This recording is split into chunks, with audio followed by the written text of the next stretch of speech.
Bien, seguimos con los webinars de esta tarde. Este segundo webinar se denomina "Cómo manejar los costos empresariales en el entorno actual". Y hemos invitado al contador público colegiado Carlos Roberto Mendoza Torres.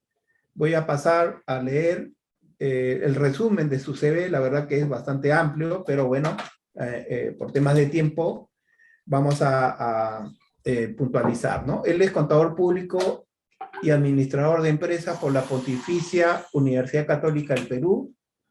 Tiene un doctorado en Ciencias Contables por la Universidad Nacional Federico Villarreal. Tiene un doctorado en Política y Tributación por la Universidad Nacional Mayor de San Marcos. Ha realizado un Master Business Administration por la Universidad de Quebec en Canadá, UQAM. También tiene un MBA en la Universidad UCIL. Es consultor de empresas, es asesor in-house en gestión y control financiero, es director gerente de CEPROCON de la Universidad Nacional Mayor de San Marcos, autor de videos, tiene su propio canal con varios cientos de miles de visitas, es analista financiero económico de la banca empresarial, es oficial de créditos en banca empresarial, es docente en diferentes escuelas de posgrado, en contabilidad gerencial, en finanzas, en costos y evaluación de proyectos.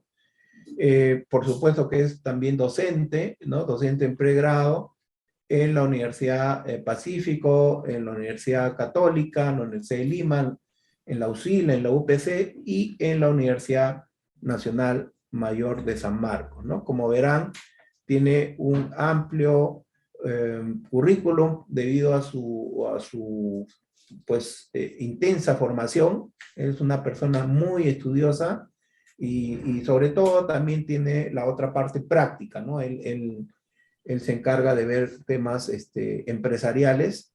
Entonces, nos va a desarrollar eh, el tema de cómo podemos manejar los costos empresariales en el entorno actual.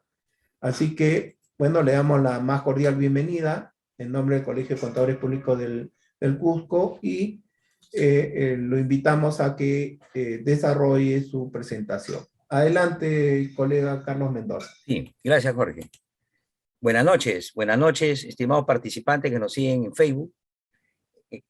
Buenas noches, linda ciudad del Cusco, la Imperial, dispuesto a dictar este taller, webinar, de cómo manejar los costos empresariales en el entorno actual.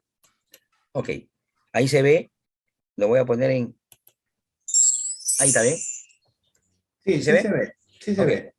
El objetivo es proveer a ustedes un marco de los costos y la toma de decisiones y su aplicación en la coyuntura actual, ¿no? En la coyuntura actual, que puede ser de que vuelva otra vez, no la pandemia, sino estado de crisis, nos volvemos a estar en la etapa de bonanza y así sucesivamente. Yo digo, ¿no? ¿Por qué esperar esta situación para recién racionalizar los costos? Esto lo podemos hacer cuando ha habido bonanza. Cuando había bonanza, teníamos utilidades, pero en otros países se trata de maximizar las utilidades. ¿De acuerdo? Ese sería el principio. Vamos a ver primero algunos tópicos rápidamente, que es marco conceptual, y de ahí nos vamos ya al tema. Unas 3, 4 diapositivas de marco conceptual, o sea, de introducción. Y luego nos vamos a cómo manejar los costos empresariales. ¿Listo para comenzar? Listo. Tenemos al lado izquierdo, como pueden ver, un tsunami, una empresa que está, parece una lancha que está prácticamente por caer, donde los costos fijos son elevados, los costos variables son altos, los costos de reposición cada vez no se puede comprar lo que se compraba antes por el término de la inflación, el margen bruto en caída libre, altos costos financieros, programa reactiva que hablaba el maestro Ángel Salazar Risancho, que ahora las empresas no orientaron adecuadamente esos fondos de reactiva y ahora están pagando los platos rotos porque tienen un costo financiero elevado. ¿De acuerdo? Y luego volvemos a la normalidad, como está en el lado derecho. La normalidad que debemos tener. Entonces, inicialmente acá están preocupados, puede ser una caída de ventas, bajos márgenes, punto de equilibrio elevado, costos fijos en aumento, margen de seguridad en disminución, mala estructura de costos. Empresas donde yo he ido a asesorar, una mala estructura de costos, los costos fijos lo confunden con variables, lo directo con indirecto, los gastos de administración pasa a ser costo de ventas, es todo un problema ahí. Estructura de costos débil. Punto importante antes de entrar en cancha, el valor. El valor. Si yo le pregunto a todos ustedes qué es mayor, el precio o el valor, entonces la mente de contable en el CHIC va a decir el precio, porque el precio es igual a valor de venta más IGB, ¿de acuerdo? Pero no es así. Estamos viendo en términos de creación, de potencial, de flujos futuros. Entonces, el valor debe ser mayor al precio. Miren, si nosotros, por ejemplo, acá tenemos las flechas verdes, que son flujos positivos, y las flechas rojas, que son flujos negativos, la diferencia entre la verde y roja se llama flujo de caja. ¿De acuerdo? Esos flujos de caja, obviamente, actualizados a valor presente, debe ser mayor a la inversión inicial que se esté generando en el momento cero. Si no, no estamos generando un valor. Entonces, esa generación de valor es muy importante y hoy en las empresas se habla mucho del potencial de generación de flujos futuros. Y para eso tenemos que hacer 4 cosas. Una, aumentar las ventas. ¿De acuerdo? Estrategia de ventas. 2, aumentar la línea de productos y la cobertura de mercado. 3, racionalizar los costos, no reducirlos. Vamos a ver ahora que racionalizar es diferente a reducir. ¿De acuerdo? Y tener ahorros marginales. Ahorros marginales, por ejemplo, cuando tenemos un especialista que hace que haya más productividad. O de lo contrario, cuando tenemos una maquinaria que puede reemplazar a la mano de obra. Los costos son fríos, señores. Los costos son como el invierno de Lima, son fríos. Hay que tomar decisiones. Diferencia entre costo, gasto y pérdida. En el lado izquierdo vemos un tractor. Tractor es costo. Tú has invertido en un tractor. Ese es costo. Por ejemplo, una empresa agroindustrial compra un tractor, es un activo. El lado izquierdo es un activo, es un costo. Pero mediante la depreciación pasa a ser gasto. Por eso que la depreciación se define financieramente como la recuperación de la inversión inicial que pasa a ser gasto periodo a periodo. Esa es la definición financiera. Es la recuperación de la inversión inicial que pasa a ser gasto periodo a periodo. Esa es depreciación, la 39. Y la pérdida es que un tractor se esté incendiando o que no se utilice un tractor. ¿De acuerdo? Entonces, capacidad instalada ociosa. Por ejemplo, una empresa textil que compró 10 remalladoras, 4 hilanderas, 10 continuas y trabajaba solamente al 20% de su capacidad instalada. Por lo tanto, ahí había una pérdida. Y ahora se habla mucho del costo de oportunidad, lo que tú podrías haber ganado con esa inversión. C, el ciclo de vida empresarial es muy importante.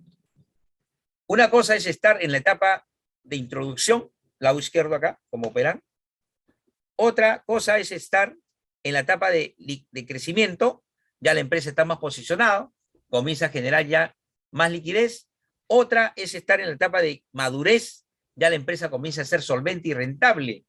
Y otra es estar en la etapa de reingeniería o de declinación, donde en la flecha roja tenemos que tomar estrategias para que la curva siga increciendo. ¿De acuerdo? Estos 3 puntos son muy importantes, porque una cosa es analizar una empresa en la etapa de introducción, otra en la de crecimiento, otra en madurez y otra en declinación. Y también una cosa es analizar una empresa del sector textil con la del sector minero. Son diferentes. Eso tenemos que soslayarlo. ¿Cómo manejar los costos empresariales en el entorno actual? He resumido 11 a 12 puntos importantes. Vamos a ir punto por punto destacando. Primer punto. Nuevo pensamiento. El paradigma es: la utilidad es igual a ingresos menos costos. Entonces, la mayoría en épocas de crisis, como ahora, se va a reducir costo, la flechita. Le mete su pensión perfecta, cero publicidad, cero capacitación. Mal, están haciendo algo malo. Están reduciendo costos para que la utilidad crezca. Pero ese es un, como decir, pan para hoy, hambre para mañana. Ese paradigma debe cambiar. El nuevo pensamiento es abajo. Tú puedes aumentar los costos con el correlato de que los ingresos se eleven 10 veces más. Por lo tanto, la utilidad también se va a aumentar. Por lo tanto, la idea no es reducir los costos, sino es ampliar la diferencia. Por ejemplo, tengo una panadería, ¿no? Que está en la Avenida Arenales, compró 2 hornos y ahora produce, es un costo, ¿no? Porque vía leasing lo compró. Tiene costos financieros, costo de mantenimiento, costo de manejo, ¿de acuerdo? Tiene mayor mano de obra porque contrataron 2 más, una panadería, pero los ingresos se han catapultado, tremendos ingresos. Venden pan de kiwicha, de sémola, venden pan de cebolla, pan de camote, pan de trigo, pan integral. O sea, su cobertura de mercado ha aumentado. Por lo tanto, esa filosofía es la que debemos cambiar de saque. De saque. No, es una pérdida, señores. Tenemos que ver o analizar la inversión que se va a realizar y el costo versus beneficio que va a generar. 2, analice la temporalidad de los costos. Si yo tengo que ventas es P por Q, y eso le llaman ingresos, ventas la cuenta 70, pero, señores, las ventas pueden haber crecido por inflación, por precio, y eso solamente es crecimiento. No se equivoquen. O sea, si vendes 1,000 unidades a 10, es 10,000, y ahora vendes 1,250, sí, vendes, perdón, 1,000 a 20, no pasa nada, porque ha aumentado por precio. Otra cosa es vender ahora, no 1,000, sino 1,500 unidades a 12 soles. Ahí sí, la cantidad ha aumentado, se llama desarrollo. Una cosa es crecimiento, otra cosa es desarrollo. Es como si tu sueldo aumenta de 3,000 a 4,000 y tu poder adquisitivo baja. No pasa nada. Pero si tu sueldo aumenta a 5,000 y puedes comprar un 20% más de lo que comprabas antes, te has desarrollado. ¿Ok? Entonces, eso debemos verlo en el corto plazo. Y también tenemos que ver la parte macro y micro. La parte macro y micro, es decir, las variables externas y las variables internas. Algo importante que anotar es lo que es rango relevante. La gente piensa que la depreciación va a ser constante. No, puede ser variable cuando compras 2 máquinas, 3 máquinas. O sea, pasas a otro rango relevante. El rango relevante puede quebrar una empresa, porque hay empresas que venden como a 1,000 y quieren tener gastos como una empresa que vende como 50,000. Tienes que entender bien tu rango relevante. Y en el rango relevante, los costos fijos son constantes. Por ejemplo, un mes el alquiler es constante, pero el otro mes puede variar a 1,500. Es otro rango relevante, otro tiempo. Los costos se analizan por tiempos, por periodos de tiempo. 3, hay que analizar la responsabilidad compartida. Esto es muy importante. Si yo tengo el P&L de cualquier empresa, ¿de acuerdo? O sea, el estado de resultados, el estado de resultados de cualquier empresa, podemos, ¿de acuerdo? Vamos a aprovechar. Podemos, ¿no? Esta es una minera, por ejemplo, ¿no? Una minera que he cogido acá, una minera auditada por Price, Shougang, ¿no? Es una empresa minera que queda en Marcona. Esta empresa minera, ¿de acuerdo? Ahí está, Shougang Hierro Perú, presenta su estado de resultados acá, ahí está. Ese es su estado de resultados. En ese estado de resultados hay 3 grandes partes. Las 3 grandes partes en las que voy a pasar a analizar. La primera parte, estimados, es la parte operativa. La parte operativa es la primera parte, el primer color. Va desde ventas hasta la utilidad operativa. Es la parte del giro del negocio. Tu core business. Vendes panes, compras harina, pagas sueldo al administrador, pagas a los vendedores. Esa es tu parte operativa. La parte financiera es la celeste. Tiene gastos financieros. Ahora es reactiva, por ejemplo. Depende de cómo te palanquees, cómo tienes tu línea de crédito. Tienes ingresos financieros. has invertido en la bolsa, has comprado bonos, has comprado acciones, has puesto fondos mutuos, tienes tus ingresos financieros. Alquilas la cochera. Bueno, Robeño alquila su cochera y se dio cuenta que alquilando la cochera puede ganar casi igual o más que la panadería. Por lo tanto, es otra línea de negocios, otros ingresos. ¿Ok? Entonces, esa parte celeste, la parte financiera, los colaterales. Y lo último es la parte tributaria. La parte tributaria, es decir, el impuesto a la renta. Esas tres grandes partes me da el palanqueo operativo, el palanqueo financiero y el palanqueo tributario, estimados. ¿De acuerdo? Entonces, hay que manejarla adecuadamente. Hay empresas que yo conozco que operativamente le va bien, pero financieramente muy mal. Tributariamente, pésimo. Por ejemplo, estas empresas que son dos referentes, la U y Alianza. La parte operativa, la primera parte le va bien, llenan estadios, pero la parte tributaria deben varios millones de soles a la zona. Entonces, ¿cómo se puede concebir eso? Mal manejo del planeamiento tributario, mal manejo financiero también. ¿Ok? Analice el costo, volumen, utilidad, el leverage point. El leverage point que teníamos, ¿no? Empresas que ahora, en lugar, su punto de equilibrio era 1.000 pares de calzado, ahora viene a ser 1.500. Está peor, pues, porque va a necesitar vender más para recién comenzar a ganar. Pero ese punto de equilibrio, obviamente, debe reducirse. ¿Cómo?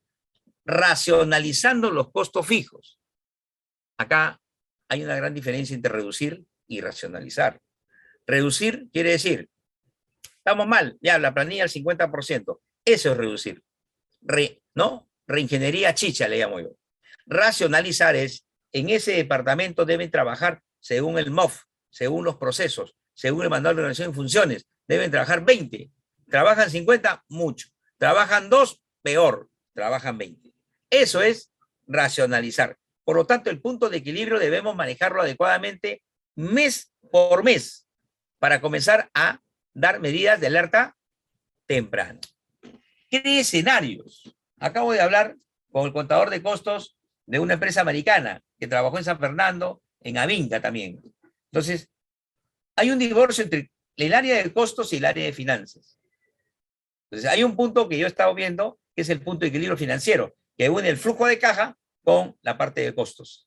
Están divorciados, no puede ser. No puede ser. El presupuesto maestro debe estar junto con la parte financiera, con la parte de costos. Cree escenarios. Debemos ver cómo nos va en un escenario pesimista, en un escenario normal y en un escenario optimista, para ver y crear y generar planes de contingencia. ¿De acuerdo? Para estar preparado, ¿qué hacer? La pregunta, what's if? ¿Qué pasaría si? ¿Qué pasaría si el tipo de cambio sube, si la inflación es galopante, si los aranceles suben? ¿Qué pasaría con la empresa? Para establecer un plan de contingencia. Yo le llamo prueba de estrés. Muy importante es analizar la cadena de valor. La cadena de valor es los departamentos, ¿no?, señalizados en una empresa, que hay eslabones de apoyo, hay, ¿no?, eslabones primarios, ¿de acuerdo?, que pueden generar valor a la empresa. Entonces, hay que ubicarnos. Y hay empresas donde departamentos que no generan valor son prácticamente primero un outsourcing y después son eliminados. Debemos ver cómo contribuye. No olvidar que entre proveedor cliente, ¿no? El cliente de uno, o sea, el proveedor de uno es cliente del otro. Por ejemplo, finanzas, contabilidad, recursos humanos, le da datos a contabilidad para la provisión de sueldos. Por lo tanto, recursos humanos son nuestros proveedores. Nosotros somos el cliente. Ahora, nosotros contabilidad le damos los datos a finanzas. Ellos son nuestros clientes. Nosotros nos convertimos en proveedores. No olvidar eso. Todos nos ayudamos en la empresa. ¿De acuerdo? Tenemos que ver los procesos. Acá dice, debe decir procesos. Tenemos que costear las actividades, los procesos, el proceso de compras, el proceso de almacén, el proceso de recepción, el proceso de contabilidad, el proceso de tesorería. O sea, ahora se habla de los costos. No nos equivocamos con la metodología del sistema de costos por procesos, sino Costear los procesos. Costear los procesos que agreguen valor. Hablamos de procesos lógicos que se deben dar en una empresa. Analizamos una empresa con procesos y nos dimos cuenta que había cuellos de botella por varios puntos de la organización. Y eso eleva los costos. No nos olvidemos, estimados, que los costos deben ser competitivos. Competitivos debe ser, ¿qué quiere decir competitivos? Debemos utilizar eficiente el manejo de los costos y gastos. Deben ser productivos. Los recursos materiales, tecnológicos y financieros deben generar una buena rentabilidad con el ROA, el Return de los Access. ¿Ok? Return on Access. ¿De acuerdo? Entonces, eso se llama productividad. 8. Realizar la matriz de costos. Tenemos que realizar la matriz de costos, pero en función de la variopinta clasificación de costos que hay. Hay, según los elementos que lo conforman, según la facilidad de su medición, según el nivel de actividad, según el marginal que da, costos hundidos y diferenciales, según el control, costos controlables y no controlables, según el desembolso y costo de oportunidad. Tenemos que hacer una matriz de la clasificación de costos para monitorearlo. No sé si se acuerdan del Balance Scorecard, el cuadro de mando, y comenzamos a pilotear todo. Tenemos que realizar una matriz de costos, cosa que no se hace en las empresas. Ese es un análisis importante que hay que hacerlo. ¿Qué costo pertenece a cada área? Al proveedor, al almacén de materia prima, ¿no? Al departamento de producción, al almacén de productos terminados, abajo, los gastos operativos y el cliente, ¿no? Tenemos que analizar y ubicarnos. Por ejemplo, el licor, la parte de arriba lo tiene la Avenida Argentina y la parte de abajo lo tiene en San Isidro. Entonces, tenemos que ver para asignar la responsabilidad compartida de cada área. No podemos decir que la energía, todo va para producción, todo va para administración, todo va para ventas. Tenemos que poner ahí lo que llaman la base en costo por actividades, kilowatt.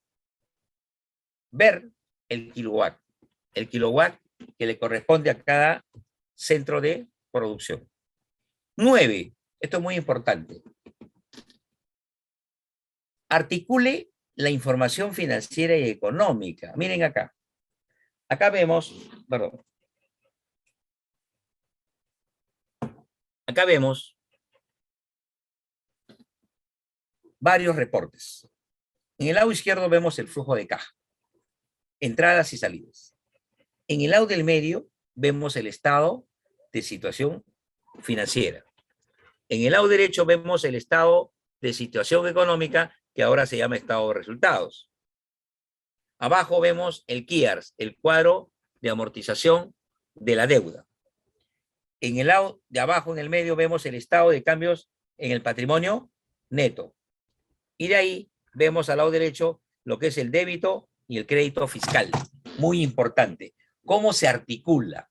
Esto es lo que yo le llamo un análisis de articulaciones. Para mí los costos, la finanza, la contabilidad, todos son ductos. Ductos. Causa y efecto. Causa y efecto. Entonces, para tomar una decisión, nosotros como contadores debemos articular estos reportes. Y las decisiones van a ser más oportunas, más relevantes y sobre todo más confiables. Esto es importante. Realice un análisis retrospectivo. Por ejemplo, en el lado derecho tenemos, acá, tenemos venta menos costo de ventas. Esto me da la utilidad bruta. Y pueden ver, no sé si ven acá, pueden ver que del 2018 al 2019, la utilidad creció de 250.000 a 420.000. Creció. Entonces tú podrías decir, está mejor la empresa. Ahora sacas el porcentaje y más bien de 70 bajó al 60. Entonces, por lo tanto, relativamente estamos mal. Hemos sido menos eficientes en el control de los costos. Entonces comenzamos a hacer el análisis de la derecha hacia la izquierda, ¿no? Y vemos que, por ejemplo, todo comienza en el lado izquierdo. En el lado izquierdo vemos los elementos que lo conforman, materia prima usada, mano de obra, y tenemos los costos indirectos de fabricación. En los costos indirectos de fabricación tenemos materia prima indirecta, mano de obra indirecta y lo que yo llamo otros SIC relevantes. ¿Por qué relevantes? Porque otros SIC relevantes hoy por hoy puede fácilmente ser el 60% del costo de producción. Ahí está la depreciación de la maquinaria. Hay empresas que son intensivas en bienes de capital, por lo tanto va a tener una depreciación muy elevada. El seguro, la seguridad, el alquiler del taller, el combustible que ha subido, la energía, el impuesto predial, el mantenimiento. Por lo tanto, esa partecita que se llama otro SIC, yo le llamo relevantes, porque puede representar un buen porcentaje del costo de producción. Acá vemos, por ejemplo, que la materia prima usada es el inventario inicial de materia prima, más el inventario, más las compras, más lo que es el seguro, más el transporte, más el valores.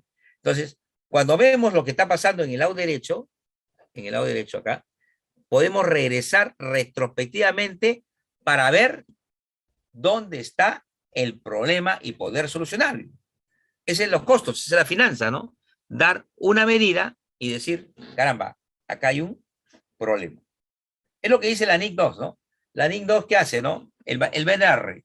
El BNR, valor neto realizable, trae del valor de venta, lo trae a la empresa, ¿no? Le quita al valor de venta todos los costos adicionales para ponerlo en la venta, los empaques y lo trae. Imagínate que en valor de mercado es 1000. Le va quitando 200, 100 y sale 700 en la empresa. Le va quitando. Le está retrocediendo retrospectivamente. Y acá es 700. Pero ¿qué pasa si el costo de producción de tu empresa no es 700? Es 800. Quiere decir que fuiste eficiente o ineficiente. Fuiste ineficiente. Porque trayéndolo sale 700 y yo tengo un costo de 800. Fuiste ineficiente. Por lo tanto, hay que hacer un asiento. Un asiento según la NIC 2. Pero si tú lo traes y es 700, pero tu costo es 500, no hace nada. Más bien estás bien. Estás en un grado excelente. Porque estás manejando adecuadamente tus costos. Analizamos así los costos. Desde un punto de análisis retrospectivo. 10. Minimice los riesgos. Eso es muy importante. Ahora tenemos riesgo inflacionario, ¿no? Riesgo inflacionario, muchachos, estimados. El riesgo inflacionario, en la inflación es un impuesto ciego, el tipo de cambio. Tenemos el arancel. Pregúntale a Gamarra, ¿no? Hay dumping. El arancel ha bajado y entra productos, polos entran a 6 soles. Yo no puedo competir con polos a 6 soles. El arancel, el tipo de cambio, la tasa de interés, la tasa activa, la tasa pasiva.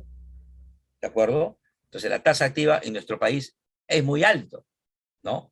El sistema financiero aplica con toda, digamos, con extremismo, el binomio riesgo-rendimiento. A mayor riesgo, mayor rendimiento. Entonces, ¿quién tiene mayor riesgo? ¿Prestarle a un microempresario o a un gran empresario? A un gran empresario tiene menor riesgo, tasas blandas. Un microempresario tiene mayor riesgo, por lo tanto, le aplico 40, 50, 60%. O sea, me aseguro contra todo. ¿De acuerdo? Entonces, esa es la tasa activa. Mientras que la tasa pasiva es tus fondos mutuos, tus depósitos a plazo, tienes que verlo. ¿Ok? Entonces, la inflación. La inflación es un impuesto ciego. Un impuesto ciego porque tú no lo ves, pero ahí está. Cuenta que un ferretero compraba clavos. Compró 1000 clavos, lo vendió clavos así. Cuando quiso reponer los costos de reposición, ya no podía comprar 1000, podía comprar 600, porque había una inflación. Y tú no le podías trasladar el aumento de tu precio de tu mercadería o de tu insumo al producto final. Eso es un poquito delicado, ¿de acuerdo? Por eso que hay que hacer un abanico de línea de productos, ¿de acuerdo? Entonces, compró 700. De ahí subieron, compró 100. No podía comprar ya lo de antes. Compró 20, compró uno, con ese uno se mató, se acabó. Ese es cuando los precios suben, como ahora. El tipo de cambio también está subiendo. Entonces, hay que minimizarlo. Hay que hacer lo que yo le llamo una exposición al tipo de cambio, una exposición a la inflación, una exposición al costo, ¿cómo se llama? Al riesgo financiero, de no poder pagar tus deudas. Entonces, así mes por mes vamos calibrando y, por ejemplo, cuando hay que prepagar totalmente una deuda, hay que pagarlo, ¿no? De tal manera de reducir nuestros intereses futuros. O, digamos, ver cómo está el tipo de cambio. ¿Qué tenemos más? ¿Cuentas por cobrar? ¿Cuentas por pagar en dólares? ¿Qué tenemos más? En soles bacán, ¿no? En soles tú tienes cuentas por pagar en soles. Excelente. Cuentas por pagar en soles. Puede pasar, por ejemplo, que, por ejemplo, yo he visto una empresa grande que tiene cuentas por pagar comerciales enormes, elevadas, en soles. Entonces, el costo es cero ahí. Ahí se está palanqueando del proveedor. Importantes. Entonces, estas variables hay que manejarlas y hay que monitorearlas, estimados. Eso es lo que yo recomiendo. Debemos analizar las fuerzas competitivas de Michael Porter, ¿no? ¿Quiénes son tus proveedores? Por ejemplo, Laibe es cliente, pero tiene un poder del cliente, del comprador, porque le compra a un proveedor casi el 90% de sus ventas. Por lo tanto, tiene poder y poder de fijar precios. Ese se llama el poder del comprador. Como también hay poder del proveedor. Tú le compras a un solo proveedor, tienes poder. Estaba gerenciando financieramente una empresa donde habían comprado una impresora grandaza hace 3 años y se malograron los rodillos de colores. Yo dije, ¿y esos rodillos? Me fui y no. Era para comprarle solamente a ese proveedor que me vendió la impresora. O sea, era una compra atada, una compra amarrada. Eso debemos evitar. ¿De acuerdo? En los costos, jóvenes acá que dije que quiero evitar, hay los costos de agencia. ¿Qué son los costos de agencia? Los costos de agencia es cuando los intereses personales se anteponen a los intereses empresariales. Por ejemplo, el gerente de ventas, para que le vendan, para que le compren más, o sea, las ventas suban, ¿de acuerdo? Flexibilizó la política de créditos. Ya no cobraba a 30, sino a 90 días. Entonces, cuando tú flexibilizas los créditos de 30 a 90 días, sube las ventas, porque a la gente le gusta crédito. Pero subieron las ventas, pero subió bastante la morosidad. La empresa tuvo que gastar en gestiones de cobranza un montón. Y sobre todo el costo de oportunidad de haberle dado un crédito tremendo a los clientes y esa plata podría estar en otro lado. Entonces, eso se analiza vía análisis marginal y al final decidimos. Se llama costos ocultos. ¿Visto? Debemos también ver quiénes son nuestros participantes, nuestros competidores potenciales, para crearle lo que le llaman una barrera a la entrada. Por ejemplo, ¿qué hace una empresa cuando va a competir otro? Le aumenta la capacidad de producción del Q. Al aumentar Q, los costos fijos unitarios se reducen y por lo tanto el precio se maniobra de una mejor manera. Y lo desgasta al competidor y lo saca solito del mercado. ¿Ok? Visto. Y también tenemos que analizar los sustitutos. Analice las estrategias genéricas. Nosotros tenemos que decir, si por ejemplo en Huancayo me acuerdo cuando llegó las grandes ferreteras, no vas a poder competir con una ferretera grande, pues porque ellos compran en cantidad. Entonces, ahí se recomendaba que las empresas pequeñas entren a segmentar el mercado. Segmentar mercado o una estrategia de alto enfoque. O sea, nos podemos dirigir solamente y coberturar a un mercado, el distrito tal, por ejemplo. Distrito tal. Pero no vamos a agarrar todo el mercado. Entonces, en ese pequeño mercado, como decía la muestra, volcamos toda nuestra estrategia de marketing. Todas nuestras estrategias de marketing. De tal manera de poder generar un mercado cautivo. Eso se llama estrategia de segmentación del mercado. Para micro y pequeñas empresas. ¿De acuerdo? También podemos ser líderes en diferenciación. La diferenciación es innovación. Requiere investigación y desarrollo. Requiere que haya gente investigando, ¿no? Analizando qué quiere el mercado, palpa el mercado. Eso se llama liderazgo en diferenciación. ¿De acuerdo? Fíjese, un restaurante nomás con otro restaurante. En un restaurante venden menú, pero una cebada así, grande, pero cebada. ya está diferenciándose, está generando una ventaja competitiva de darle un plus al cliente. Mañana más tarde se va a llenar, va a tener comensales, bastante. En cambio, el del costado, que pensó darle cebada es una pérdida, cada vez se va a desgastar. Eso se llama liderazgo en diferenciación. Bueno, empresas grandes ya pues tienen que diferenciarse vía innovación del producto, aumentando, por ejemplo, 20% más la lata, etc., etc. Pero para compañías grandes sí es importante el liderazgo en costos. Porque para ser líder en costos tiene que tener una tremenda inversión en maquinaria para ser líder en costos. Entonces tenemos que utilizar una estrategia genérica y cada estrategia tiene sus características. Tenemos que analizar integralmente. Por ejemplo, arriba, siempre arriba, está el Return on Equity. El ratio que le fascina a los accionistas, ROE. ¿De acuerdo? ROE. ROE es el ratio que le fascina, ¿no? Es la rentabilidad patrimonial. Entonces, ¿el patrimonio qué es? Cuando a mí me dicen que el patrimonio es la diferencia entre activo y pasivo, realmente están insultando al patrimonio. ¿De acuerdo? Hay una crítica de los NIF. ¿De acuerdo? No puede ser, pues. El patrimonio son los recursos propios que le pertenecen a los dueños de la empresa y que están esperando una tasa mínima atractiva de retorno que supere sus expectativas. Ese patrimonio. O sea, la cosa no acaba cuando pagamos deuda laboral, deuda financiera, deuda tributaria, deuda comercial, deuda diversa. No, también tenemos que pagarle al patrimonio. Es pasivo también. Al pasivo se le paga intereses, al patrimonio se le paga dividendos. Los dos son obligaciones, solo que Lucas, pasivo por acá, patrimonio por acá, pero los dos son fuentes de financiamiento. Si no, no estaría el famoso WACC.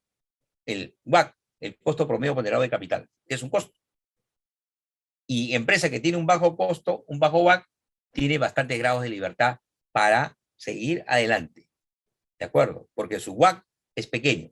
Pero que hay empresas que su WACC es 80%, difícil. Se va a ir descapitalizando y va a salir del mercado. Fácil. Entonces, ese bloque que ven ahí se llama el análisis Dupont. Y abajito están los costos. Gasto de las unidades vendidas, gastos operativos, gastos financieros, otros gastos. Y va a ir, este análisis hace de abajo hacia arriba. ¿Cómo podemos mejorar el ROE? Tenemos que ir monitoreándolo, señores. Mensualmente, si me preguntan. Mensualmente. ¿Ok? Ese es un análisis integrador. Bien. Por último, siempre digo, ¿no? El pasado es único y no lo podemos cambiar.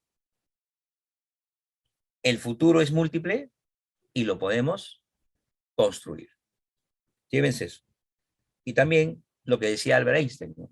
Albert Einstein decía, para todos nosotros los contadores, yo particularmente como Jorgito, como Salazar, como Emilio, defendemos la profesión contable donde vayamos, porque la contabilidad para mí es una ciencia, arte y técnica. ¿Está bien? Entonces, ¿qué decía Albert Einstein? Nunca consideres el estudio como una obligación, sino como una oportunidad para penetrar en el bello y maravilloso mundo del saber. Capacitémonos, estimados. Muchas gracias, Jorge, muchas gracias. Bueno, muchas gracias, estimado Carlos. Ha estado muy interesante toda esa información que nos ha dado. La verdad que ha sido bastante. Has hecho un esfuerzo de síntesis. Lo que veo es que estás lanzando en esta lluvia digamos, de información, algunos aspectos que muchos contadores no lo consideran estrictamente contables, ¿no? Sino más va en el tema de conocer los negocios, ¿no? Entonces ahí nos has hablado de estrategias, ¿no? Estrategia de costos, de diferenciación, ¿no? De segmentación. Entonces, digamos que eso, ¿cuál sería tu opinión en todo caso respecto a que los contadores deben conocer los negocios? No solamente la parte técnica, hacer el asiento contable, expresar los estados financieros, de repente analizarlos financieramente, o deben ir un poquito más allá y revisar lo que tú has hecho muy bien tener un panorama general, ¿no? Sí. A ver si nos puedes comentar eso. Muy bien, Jorge, muy bien. Yo siempre, la contabilidad es rica. La contabilidad financiera es del día a día. El contador que hace todo, desde la materia prima, que es la transacción de negocios, hasta los estados financieros, pagar SUNAT, pagar AFP, pagar seguro, planilla, provisionar la planilla, y todo lo que yo le llamo la contabilidad financiera. El mismo contador, que es el contador gerencial tiene todo el potencial para hacer la contabilidad gerencial. Estados financieros proyectados, análisis financiero, que no es el análisis financiero normal, tiene que ver con los KPI, que son los indicadores de performance, ratios para logística, ratios para marketing, ratios para ventas. El contador gerencial es el más indicado de hacer eso. Es muy importante que a veces invaden otras profesiones a nuestra profesión. ¿De acuerdo? Piensa que seguir una maestría en un X y Z lugar ya son contadores gerenciales. Y así no es. Capaz eso podría ser la razón de que muchas quiebras de empresas, estimado Jorge. O sea, definitivamente el contador está preparado para esto.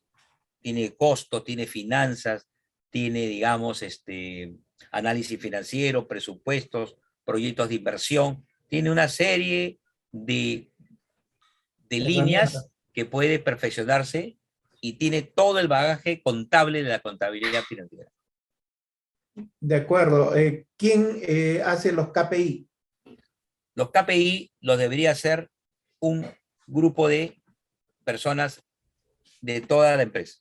Por ejemplo, el contador gerencial lo hace, pero llamando al marquetero, haciéndole una especie de control interno, qué es lo que quieres, vas creando el escenario, el contexto, y vas calculando tus indicadores de performance en función a la data que te da el marquetero, igual a la data que te da el logístico, a la data que te da, por ejemplo, el sistemas, a la data que te da recursos humanos, ¿no? La rotación de personal. Para mí el KPI lo debería ser el contador gerencial, el contador.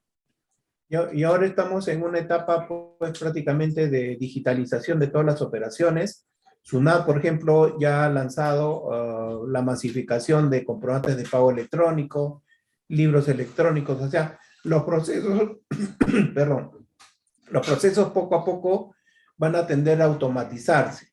Y ese es un riesgo para muchos contadores que solo se quedan en la teneduría de libros o solamente en la presentación del PDT a la SUNAT, ¿no? El formulario virtual, que todo eso ya prácticamente SUNAT ya lo está implementando de manera automática. Entonces, lo que no va a poder hacer las máquinas, por más programación que se haga, es el análisis de todo lo que has comentado tú. O sea, se puede obtener las cifras, pero lo importante es el análisis y la propuesta de mejora que puede hacer el contador porque conoce cómo se construyen todas esas, digamos, todos esos números, ¿no? Por ejemplo, acá, bueno, hay una pregunta de la colega Janet Palomino que dice, ¿por qué dijo que el valor debería ser mayor que el precio? Ya, te lo explico. Claro, contablemente, a ver qué pasa. El contador gerencial tiene 5 mapas. El primer mapa es el mapa contable, que nosotros es el contador financiero. El segundo mapa es el mapa tributario. Tercer mapa es el mapa financiero bajo NIF. Cuarto mapa es el mapa societario, los accionistas, y el otro es el mapa estratégico.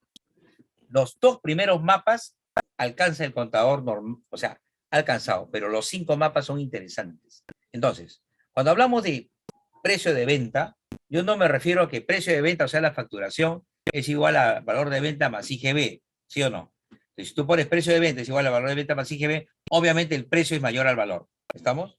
A eso no me refería. Me refería al valor de un activo, por ejemplo. ¿Qué es mayor? Una remalladora tú lo compras para una empresa textil. 80.000 soles. Ese es el precio. El valor es lo que te puede generar esa maquinaria, esa remalladora a lo largo de su vida económica, que es diferente a la vida útil. Esa vida económica te va a generar flujos futuros que va a ser más de 80.000. 500.000, por ejemplo. Entonces, eso, el valor debe ser mayor al precio. Sería el valor No de es como uso. decir, así es. Claro, o sea, es como el potencial, ¿no? A ver, esas dos señoritas van por ahí. Esa señorita vale, para mí, 2.000 soles. O sea, vale su trabajo, 2.000 soles. La otra señorita vale 7.000, porque es un potencial. Es un potencial. O sea, esa chiquita, que yo la valoro en 7.000, Dios mío, hace software, ¿no? Hace software, hace nuevos formatos, nuevos procedimientos. O sea, no está, digamos, con el status quo. Te innova, entonces vale más, pues. Es el potencial. Ahora se mira mucho, Jorge, lo que es el potencial, ¿no? Y justamente el objetivo de tu empresa es generar valor. Generar valor significa que tú compras una tienda en 100.000, pero lo vendes después de 10 años en 2 millones. Ya has generado valor. ¿De acuerdo? Ahora se ve esa filosofía de generar valor empresarial. Y para eso hay muchas condiciones que se deben dar. Gracias. Ahora, tu comentario respecto a lo siguiente. Estamos en un proceso de inflación, ¿no? Por una coyuntura mundial, ¿no? Bueno, la guerra de Rusia con Ucrania, problema de alimentos, y bueno, todo este contexto, inclusive político interno, ¿no? Afecta a los precios y eso implica también una mayor devaluación, ¿no?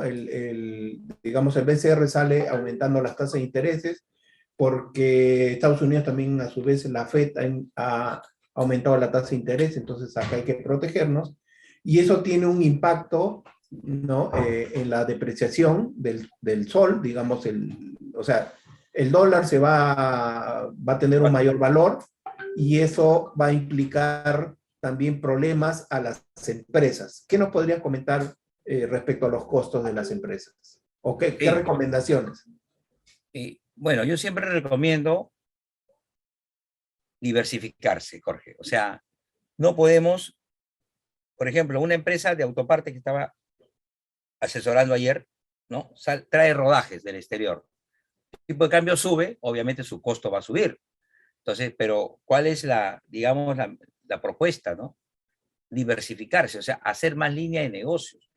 Lo que ha hecho todo el mundo en pandemia, en todo el mundo en pandemia ha hecho una repensada, una reingeniería, ¿no? ¿Sí o no? Entonces, esa empresa debe diversificarse en primer lugar, ¿de acuerdo? Debe diversificarse, debe buscar un calce entre las cuentas por cobrar en dólares y las cuentas por pagar en dólares, de tal manera que no le afecte la pérdida por diferencia en cambio. Dos, por ejemplo, debería ya prepagar sus deudas en dólares, porque el tipo de cambio tiende a subir, ¿de acuerdo? Entonces, ahí van a haber dos problemas, el riesgo financiero y el riesgo cambiario, ¿no? Esas son una de las tres formas de paliar y mitigar, digamos, este problema del tipo de cambio. O sea, esa deuda en dólares que tiene debería, digamos, cambiarla por una deuda en soles, ¿no? Claro. O hacer un prepago ya, un prepago parcial. Por eso que acá hay un problema, Jorge. Hay dos problemas. El primer problema que yo he notado, según mi experiencia, es que todas las empresas se basan en la parte tributaria y dejan la contabilidad gerencial de lado. ¿Qué dice la SUNAT? ¿Qué dice la SUNAT? Por ejemplo, sabemos que los gastos de representación no deben pasar del 0,5%, ¿no?, de los ingresos, con un tope. Entonces, si yo voy a estar pensando así, oye, ¿sabes qué? No puedes pasar 50.000 nomás te acepta SUNAGA, pero si tú sabes que gastando 90.000 tus ventas se van a incrementar 10 veces, gástalo.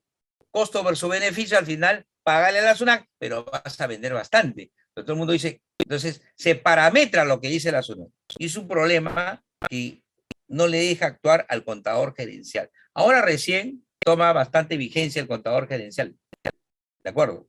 Es un problema, ¿no? Sí. Frente a las crisis, pues obviamente tiene que salir propuestas, digamos, técnicas inteligentes, ¿no? Y que no cualquiera lo puede identificar, ¿no? Para eso los contadores se han preparado no solamente en temas contables, financieros, tributarios, sino también, digamos, gerenciales, ¿no? Así es. Y peor para las pymes, ¿no? Ese es lo más crítico. Las pymes necesitarían un mayor asesoramiento de parte de los colegas y son los que menos están dispuestos a invertir en un contador, ¿no? Sinceramente que sí. Es un problema, un mal endémico de haber mal acostumbrado a los empresarios. Sí, pues. ¿De acuerdo? Ese es un problema que siempre lo he visto, ¿no? Pero no, o sea, hay que ver, porque a veces los contadores dicen, ¿no? Más chamba por la misma. Es su palabra, ¿no? Sí. ¿Te das cuenta? Entonces, eso es porque se ha mal acostumbrado a los empresarios. Una última pregunta, Por mi favor. estimado, de la colega Rosa Aragón. ¿En qué incide en la empresa los costos hundidos? Un costo hundido es un costo ya invertido, ¿no? Entonces, por ejemplo, si yo tengo una maquinaria, de acuerdo, un horno, ya es costo hundido porque ya lo gasté, ya lo invertí, y voy a hacer un proyecto adicional, un proyecto marginal. Entonces, el costo hundido ya fue, ya se gastó. Es como el costo hundido de la capacitación, ya el software, ya la curva de aprendizaje, ya está en las 40 personas, tus colaboradores, costo hundido. Entonces, cuando tú dices, ¿en qué incide en la empresa los costos hundidos? Incide en una ventaja competitiva, señorita Rosa Aragón, porque ya lo tiene, ya lo ha invertido. Pero si tú lo desperdicias aplicando una suspensión perfecta y corriendo a la gente, estás mal. Por ejemplo, hubo un escenario en el cual se despidió a 3 personas, suspensión perfecta, se fueron 3 personas y esas 3 personas ahora trabajan en otra empresa con el triple de sueldo.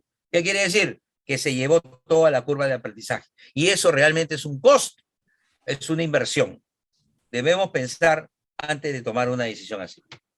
Y peor si se va la competencia, ¿no? Eso es lo que llaman los intrapreneuring, los empresarios Sí. internos. Por ejemplo, hay una química que creó un empresario interno, o sea, que era desmotivado. Este empresario interno tenía, aparte de trabajar en la empresa química, tenía su empresa de química. Y peor, le prestaba información a la competencia. Exacto. Bueno, mi estimado Carlos, muchas gracias. La verdad, excelente tu exposición, tu explicación. Y bueno, ya te estaremos invitando también a otros eventos acá en el Colegio de Contadores Públicos de Cusco. Y Qué bonito. bueno, tus palabras finales, ya Sí. estamos alrededor de la hora. Así Definitivamente, tus el palabras. contador para mí es una promesa, es promisorio, tiene mucho campo de acción, peritos gubernamentales, y es la hora de hacer una revolución contable, crear valor en la contabilidad.